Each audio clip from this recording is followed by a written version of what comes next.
Hi everyone, this is Angie Wong and I'm president of Legacy PAC. I just want to thank all of our followers. We're close to 100,000 followers on Facebook and we've only been around for a few short months. So thank you again. I'm going to ask you for your continued support leading up to 2024. Please donate to legacy-pac.org.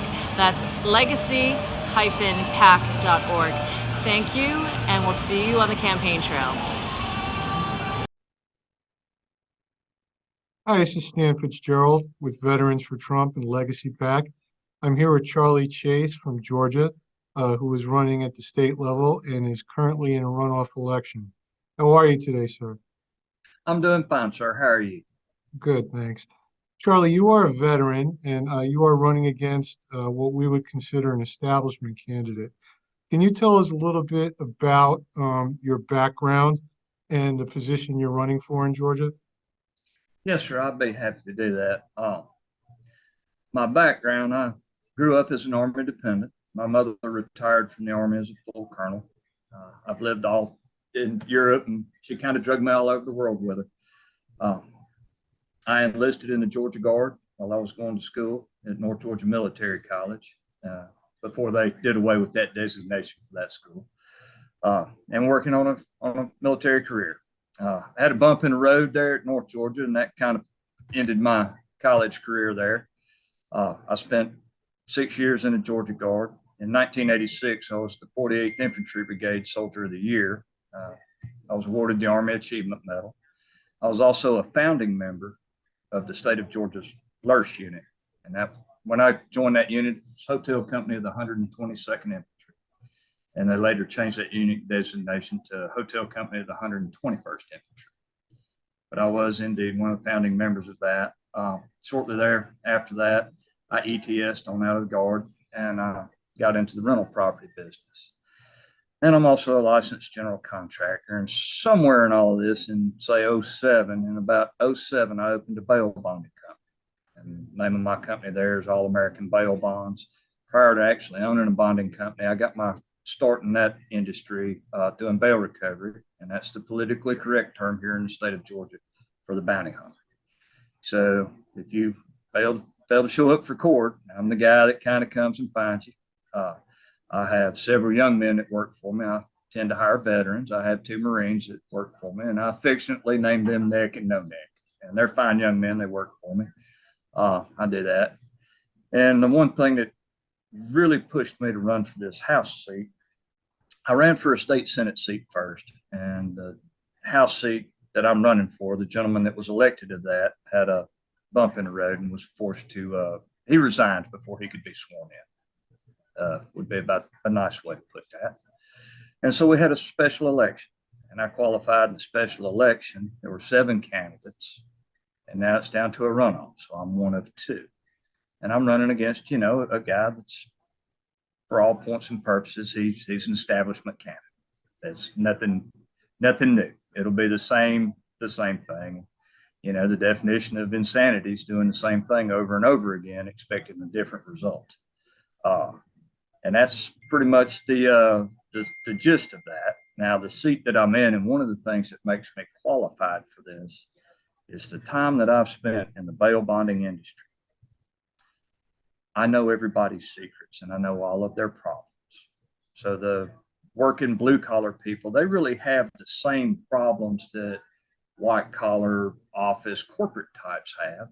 It's just a little difference of money there. But the same bad behaviors are the same bad behaviors, whether it's in a trailer park or a golf and country club. So I see all of this, and I have watched specifically what we indoctrinate our children with in the public education system. You can probably find a video clip out there somewhere of me telling someone that the U.S. Army was able to indoctrinate me as a youngster, because jumping out of a perfectly good airplane is not a good idea unless it's on fire and fixing to crash. But the Army told me it was a good idea. I would be a better soldier than the average soldier. I can go further and fight longer and all of that. And I'm better than the average soldier. And so I believe that to this day. I absolutely believe that to this day. And when Charlie, I use that, yeah. sorry. So you touched on an issue about indoctrination, of children Yes, in our schools. And absolutely. from what I understand, that inspired you to run for office. Can you just elaborate on what was happening in your school system? Yes, sir. I had a young lady that worked for me at one time at my bonding company, and she then went to work in the high school. She was working in the lunchroom, and the high school had a symposium, a social justice symposium. And so she was listening to this get started and brought that to my attention. So I began to ask some questions about this with the school system here, and I got a little bit of pushback. They didn't really want to talk to me about this. And so that led to my open records request here in the state of Georgia. So I now have the lesson plan. I have interoffice emails, which principal was responsible for this and that and the next thing, and how they came to approve this. One of the specific things in this lesson plan that it was concerning to me is they had 10th graders to seek off-campus information from sources like the LA Times about how Jeff Sessions and Donald J. Trump were tearing families apart at the border and locking children in cages. Well, the real truth is if you violate the law here in the state of Georgia with a minor child in your presence, they're going to separate you from the child. You're going to go to jail, and the child's going to go home or with a family member or whatever. That's called enforcing the law. And so they actively taught our children that enforcing the law is a bad thing.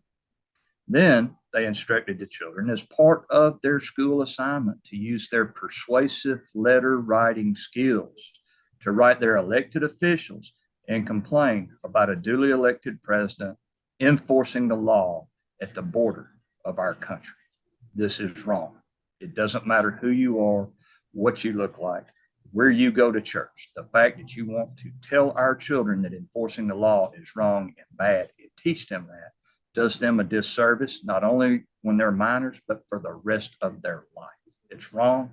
And that is what kind of pushed me to do this. Actually, it's really what pushed me to do this. Because you can't teach our children things that aren't true. It does them a disservice.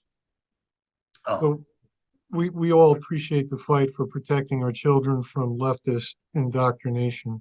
And obviously, you have a military background. You have a pseudo law enforcement career with the bounty hunting. People in your community know who you are. To the contrary, yes, sir. They researching know this, who I am.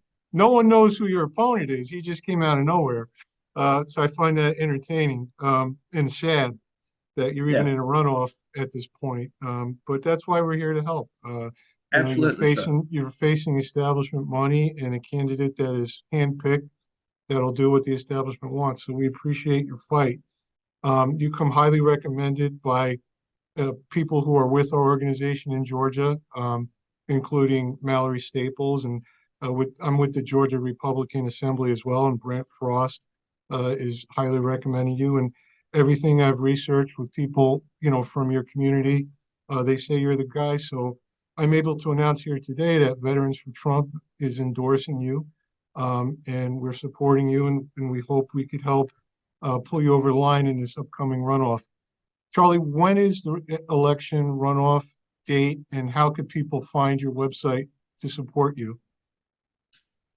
The website will be chaseforga.com. And the Facebook page is Charlie Chase for GA. Those are two ways. And the actual election day is the 28th day of February. And they will have early voting the 20th through the 24th of Okay, February. so people need to get out and vote for you next week. Absolutely. And one thing that I tell people as part of good military training is I always look at each and every person that will support me as a force multiplier. Not only do I need you to go vote, I need you to take 10 friends with you. And that's what I'm looking for. I'm looking for force multipliers, and we'll take them, and hopefully they'll take 10 with them. But even if they only take one or two, that still helps. And that's exactly what we need. Well, there you have it. Charlie Chase is an excellent candidate. He's going to do the right thing for Georgia. You just got to get out to the polls and vote for him. And sir, thank you for your time today, and we'll keep in touch. Yes, sir. I appreciate you calling and reaching out to me, and I value your support. And I hope you have a wonderful, fine, and glorious Airborne Day. You too, sir. Take care now.